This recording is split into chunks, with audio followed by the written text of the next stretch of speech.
জাতীয় সমাবেশের মঞ্চ থেকে হঠাৎ পড়ে যাওয়া সেই দৃশ্য দেশজুড়ে আলোচনা জন্ম দিয়েছিল। এবার জানা গেল জামায়াতের আমির ডক্টর শফিকুর রহমানের হার্টে ধরা পড়েছে গুরুতর সমস্যা।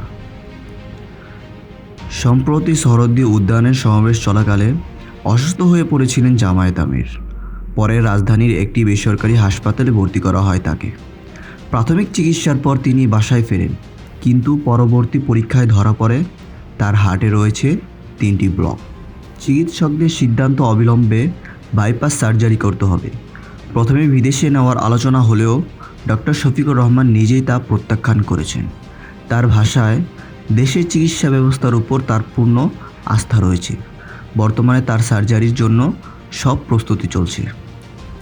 জামায়াত নেতার পরিবার ও ঘনিষ্ঠরা দেশবাসীর কাছে দোয়া চেয়েছেন যেন দ্রুত সুস্থ হয়ে ফের রাজনৈতিক অঙ্গনে ফিরতে পারেন তিনি। 19 জুলাই জাতীয় সমাবেশে অংশ নেওয়ার সময় অসুস্থ হয়ে পড়লে তাৎক্ষণিকভাবে মঞ্চ থেকে সরিয়ে হাসপাতাল নেওয়া হয় তাকে। এনজিওগ্রাম ও অন্যান্য পরীক্ষায় নিশ্চিত হওয়া যায় ব্লকগুলো মারাত্মক পর্যায়ে।